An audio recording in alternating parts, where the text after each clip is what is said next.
What's up guys, today I wanted to do an update to my Ice Wolf Druid build for Path of Exile 2's new league, because I've got to the point now where it can do tier 15 fully juiced maps easily, no problem, and including the bosses with them. This build is extremely strong, extremely fast, and I found lots of new things on it that make it significantly better than what we talked about last time. So if you're looking to level, I've got a full leveling variant of this from Act 1 all the way to early maps. And there's some new tech here that gives us some really big improvements. I'm talking 120% increased shapeshift damage, which you can get so cheap. Like if you're just at endgame and you're struggling to gear, it's a tiny change you can make. It'll give you 120% increased shapeshift damage. We've got things that give us extra energy shield. You see this aura around us giving us like permanent energy shield. We've got some things that make us faster, more attacks, just overall like full uptime on Lunar Blessing. The build just feels so much better than when I last talked about it a couple of days ago. So I thought it'd be a good time to talk about it in an update and share an updated version of the build guide. So let's get straight into it. And first, a quick summary if you've never played this Ice Shatter type of build before. Here's how it works. So our main goal is to freeze the enemy and then deal as much damage to them as possible while they're frozen, so that if it's a boss, it goes down instantly. And while we're clearing trash, everything goes down in 1 or 2 hits. So how this works is when you're doing clearing, you will just jump in like this and swipe. That will defeat everything but elites. When your pounce is off cooldown, like say it's off cooldown now, you would just swipe across the screen. Look at the length of the area of our swipes. And if it hits a rare mob, it will generally freeze them in 1 or 2 hits. Once they're frozen, or if you're doing a boss, once they're frozen, you just do this. You do this, we've got Crescendo to double hit on the, when it comes down for the big damage, we double hit with Crescendo. So we're really fast, we double hit, and then we build up ice shards as we're hitting with Shred. We're building up ice shards, and then we shatter them like this. That will defeat everything. There's buffs around this as well. We've got Lunar Blessing where we howl at the moon. We've got this as well, the icy, Arctic Howl. So we've got loads of buffs that make us this Ice Wolf. But generally, you're just jumping into a fight, destroying everything, doing this, and everything is gone. And it's so fast. You can see how fast the attack speed is. The movement speed's fast. And I've been just clearing tier 15 maps effortlessly. Okay, now let's talk about the new bonded tech, which gives us a lot more damage, defenses, and everything else. So when we go into our passive tree and we go to our section here, we're playing as a shaman. So this is a shaman tech really. There is a thing here called gain the benefits as bonded modifiers on runes and idols. So that means when you put a rune on your item, so say you put a physical damage rune in, you get an extra line. So you get 36% increased physical damage, but then you get increased effect of fully broken armor, which is great. On something like an increased armor, you also get 20 more life and 20 more mana. So they're really good buffs on their own, and that's why people say this is a pretty good thing to take. However, you're going to notice something here. We have a scepter in our offhand, and we're using a two-handed talisman. Generally, it has 200 stats on it, but we now have a talisman in our offhand. Ignore all the stats on the talisman. Look what's socketed in it.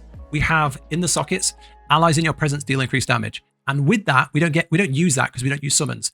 However, look what it gives for the bonded. 120% increased damage while shapeshifted. This is huge. You can't get that anywhere on your tree. There are very few shapeshifted talents. If we go into the passive tree themselves and you type in shapeshift, like this is all the nodes with shapeshift. There really isn't that much shapeshift, and one passive point will get you like 15%. Increased damage, like 12%. You don't get much. Where with this one scepter, we're getting 120%. So yeah, that's one thing that gives us a massive buff. And the way we get this scepter is in our passive tree, there is a key passive up here called Lord of the Wiles. You can equip a scepter while holding a talisman, but you have 50% less spirit. So that means we lose spirit.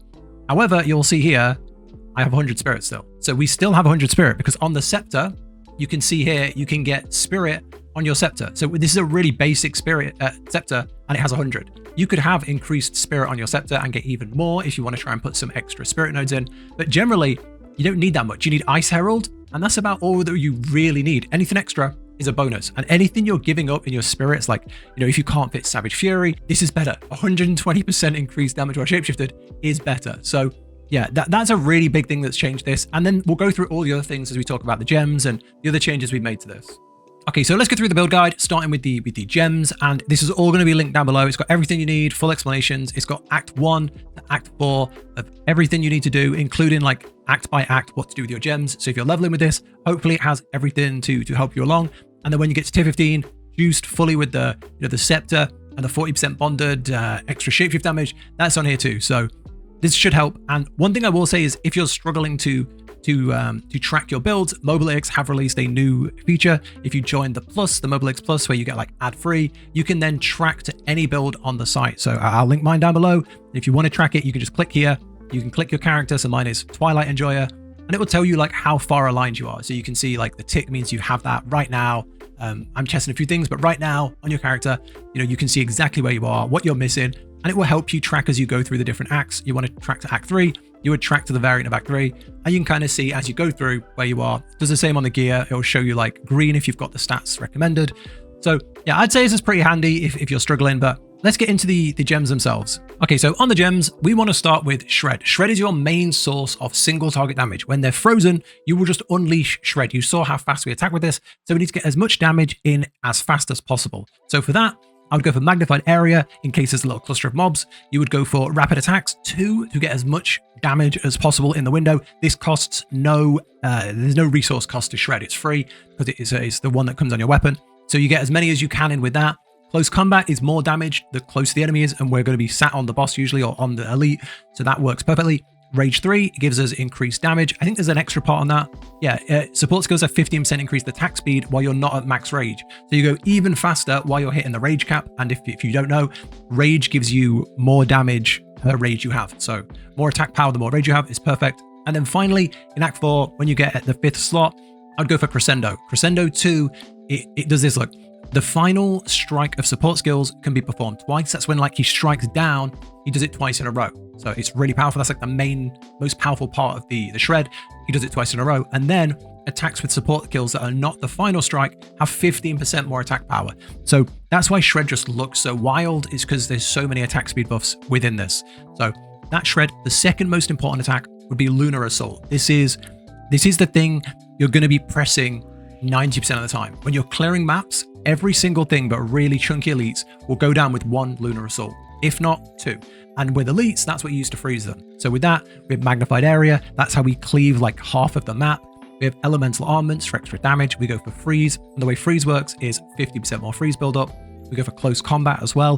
This is mostly for when we're doing bossing. When we're doing when you're on a boss, you can just get right on top of them and use this, and you get more damage. And then finally, there's this support gem here, which is a unique support gem called Batir's Vengeance. And when you freeze a target with support skills, for each 1 rage you have, you and your allies gain 1% of damage as cold damage for 20 seconds. So this gives us a 20-second buff when we freeze an enemy. If you think of like when you're clearing a map, you'll have this buff up constantly. When you're on a boss, you'll have it up constantly because you'll refreeze them. If it's a long fight or if there's multiple bosses, you'll refreeze every 20 seconds anyway. So this works really, really well.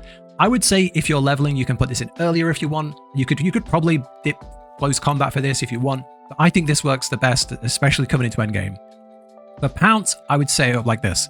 I would go for Execute 2. This is when they're at low health. Do 50% more damage on hits that are on low life, because Pounce is really good for just when you dash out with your cross slash, you can then re-pounce straight back in. So it's really good as a finisher. I think it works well as a finisher. You can have Fist of War 2. Attacks and support skills are ancestrally boosted, no more than once every 4 seconds. Given that we're not pouncing like every second, we're just doing it to get into combat or to get back in after cross slashing out. We don't really use it more than every 4 seconds anyway. You can go for Freezing Mark. Now the way this works, if you didn't see the leveling version of this is a skill gem. This is not a support gem. It's a skill gem that you put in to Pounce. The way Pounce works without this is it marks a target, and then that target will then help you with summoning wolves. But when you put the Freezing Mark in, instead of summoning the wolves, you get the benefits of the Freezing Mark, which gives you, extra cold damage, freeze build up, and all that stuff. Perfect in this build. Really, really good. And then I'd go for Heavy Swing for more physical damage.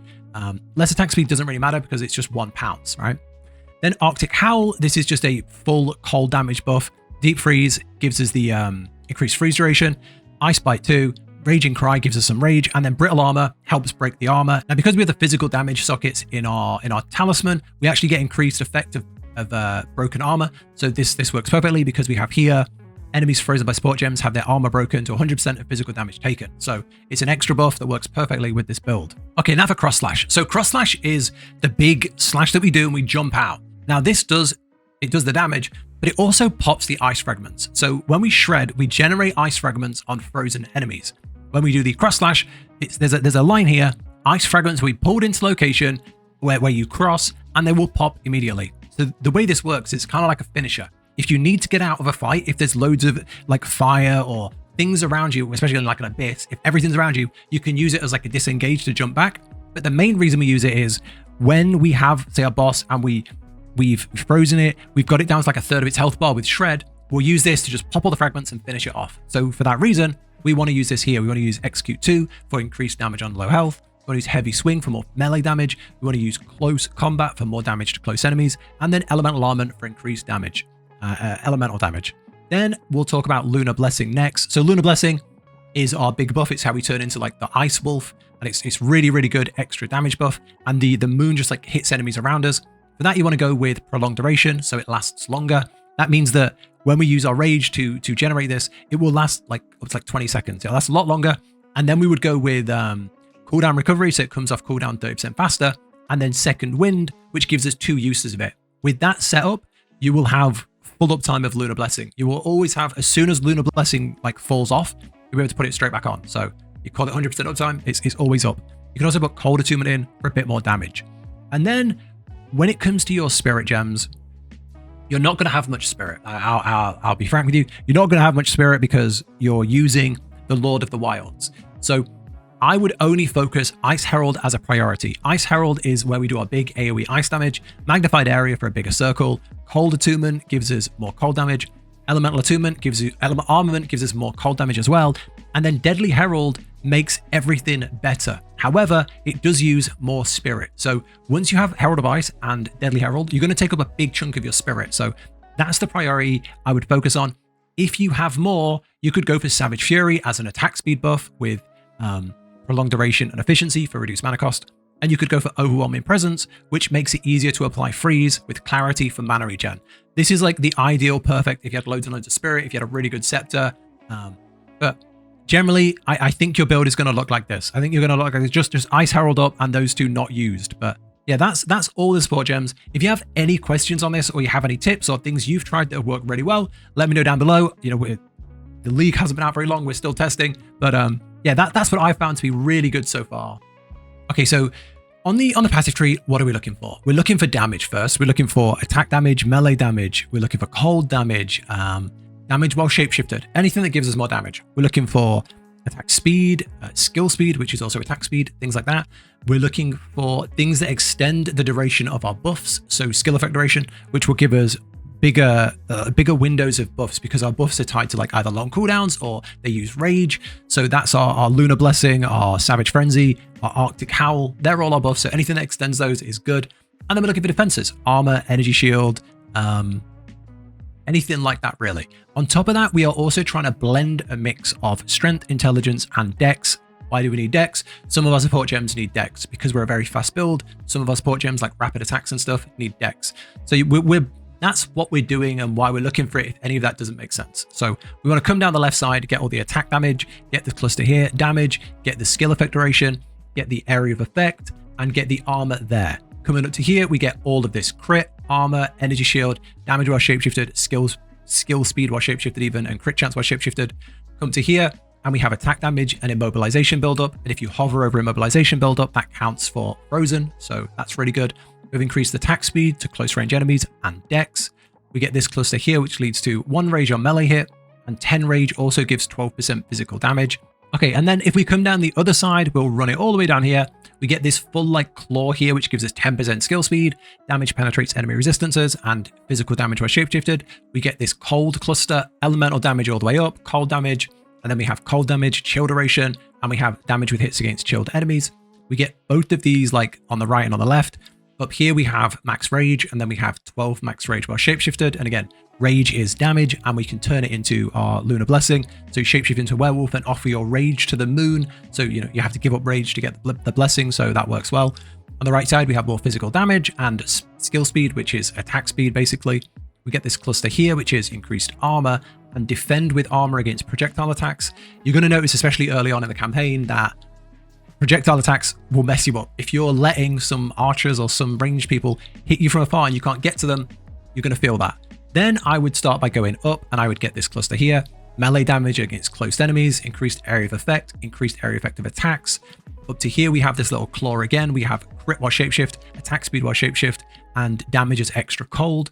You can come into the shield icon and get up to here. Increased armor from equipped body armor and increased energy shield from equipped body armor. Right now, you can see I have like 1000 armor, 400 energy shield. So you really do feel that. You can get the Lord of the Wilds here, which is how we get the scepter in our offhand. That's the big section we talked about at the front. Comes from this node here. Up to here, this is like the dragon. I would just go to the left and get increased elemental damage while shapeshifted, and then 8% of damage is extra lightning damage.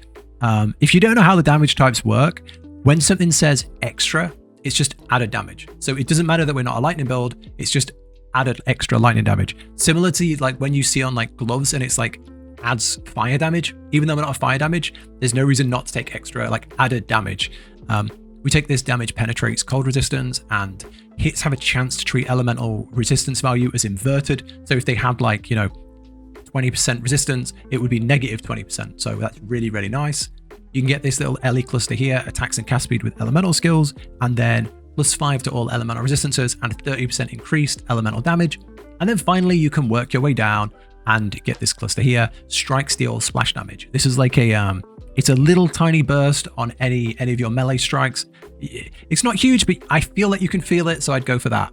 And then you've got the 2 gem sockets. You've got this one here and this one here. This is not a very jewel-friendly build. There's not many around us, but you've got these 2 here, and you're just going for anything we've already mentioned. Attack speed, skill speed, damage or shapeshifted, elemental damage, life leeched, shapeshifted, and skill speed where shapeshifted. Yeah, I haven't even got a second gem, but if you do, you're gonna have a big damage boost there. So that's what I would go for on the passive tree.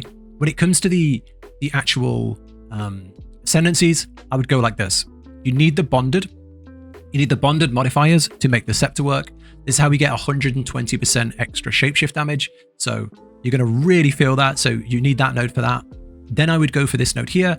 Enemies in your presence have exposure, and then gain 10% of damage as extra damage from a random element, which is really nice. And then I would run to here and to the end. That's where I'm going to go next. Which gives us a big buff to our elemental defenses. So 10% less elemental damage taken. And then when you get hit, you get a shield that protects you from elemental damage. Similar to here, we have 5% of physical taken as cold, lightning, fire. So our physical gets turned into elemental. And then we get a big damage reduction on elemental damage. So that's the build, really. That's everything there is to it. Okay, now let's talk about gear. So when it comes to gearing, I've built this entire build extremely cheap. I've had a few lucky rolls, I've had a few lucky finds, but generally, I've not got a single thing here that I've spent more than 2 divines on. Legit. I think I got something for 2 divines and crafted, something else for 1 divine, but I've not got any this isn't a mirror build that you need crazy funds to build. If like a day playing an endgame, you can afford a lot of this, or you're able to craft the basics of a lot of this. So what do we need? First of all, we need attack damage. We need to get as much damage as possible, and the best way to do that is to get physical damage. Physical damage is the way we generate most of our damage. If you look at something like Lunar Assault, you can see here, converts 80% of physical damage to cold. So with these conversion abilities, the best thing to do is to build up that primary, which is physical. So number 1 priority is get physical damage wherever you can get it, and then follow up with cold damage, lightning damage, fire damage, any other damage type you can get. And that goes on your talisman, your gloves, and your rings. That's where those rolls go. So on your weapon, you want to be getting a talisman with the most physical roll possible. You can see it 280 to 511. You want to get the most possible, and then slap physical damage runes inside it. So yeah, get whatever you can get, and then try and get like added lightning and stuff like that. If you can get levels to melee skills as well and attack speed, that's a huge bonus. You can see I've got +2. I think you can get up to like +6 or 7 on this, so you can go a lot further. I feel like I have one for sale that's like +6. Yeah, I've got +6 levels to all melee skills right there. So you can get a really good talisman if you keep trying, and you get much higher rolls as well. So what I'm showing and how you can do in T15 maps just gets better. Similarly with the gloves and the rings, you're looking for cold damage, physical damage, lightning, whatever you can get on them. So that's where our damage comes from. On the offhand, the scepter, it doesn't matter. It doesn't matter. It doesn't matter. You want to get a scepter with as much spirit as possible to offset the spirit we lose from Lord of the Wilds. And you want to get discipline if possible, because discipline gives us an aura that gives us energy shield. So it's worth getting that. yeah, then you want to get the runes in there, the primate runes, the primate idol, which gives us the 120% damage while shapeshifted. If you're cheap, if you're cheap, if you don't have much, if you've just got to endgame and you're broke, you can just get a any 2-sock sceptre and chuck them in. I don't think these are expensive. You know, I have chaos and I want primate idol, 8 exalts. So for 16 exalts, you're going to get 80% physical damage, which is huge. So you don't need to worry about getting a 3-sock. It's very cheap to get this going. When it comes for defenses, armor, energy shield, armor, energy shield, helmet, armor, energy shield, chest piece, everywhere, armor, energy shield, and then your resistances. Try and cap them out. Mine are almost there. Fire, lightning, and cold are almost 75, and then just get as much chaos as you could get. But that's it. That's it really. In terms of the neck, my neck is terrible. This was like couple of chaos when I first got to endgame, and I still haven't upgraded it. We're not looking for anything crazy. You can get levels on there, like levels to skills. You should try and get that. You can get some good elemental resistance on here, and you want some rarity on here because rarity is really hard to get right now. Life, armor, and then stats. Anywhere you can get stats, you can get that on your neck, so that's good to do because we are quite strict on our stats. But you can see here, this build, I'm not in a place where this is like crazy. You know, I've only got 64% armor. My resistance is not even capped. There's loads of like cheap items I'm wearing, and this just blasts tier 15's fully juiced maps. So yeah, that's the gearing, and that's pretty much the build. Like I say, you can take this a lot further than I have with gear. I'm really cheaped out on gear. You know, so yeah, I hope you find it useful. If you have any additions to this that you think would be better, anything you would change, maybe you found a really cool unique that works really well, obviously a headhunter would be fantastic. If you've got any like good things that work well, let me know. Any support gems that you think are better than the ones I've chose, or additions, like I say, a lot of them I'm not even like 5 gemmed out yet, but I can't tell you what I haven't tried yet. So if I get to a point where, you know, this is even crazier, I'll get another video out. But generally, this is going to take you very, very far as the game will let you. You know, tier 15 fully juiced. You can do bosses with this. But yeah, I hope you find it useful. If you do consider subscribing to the channel. I also stream sometimes, so you can go follow over there if you want. But thank you, take care, and I'll catch you in the next one.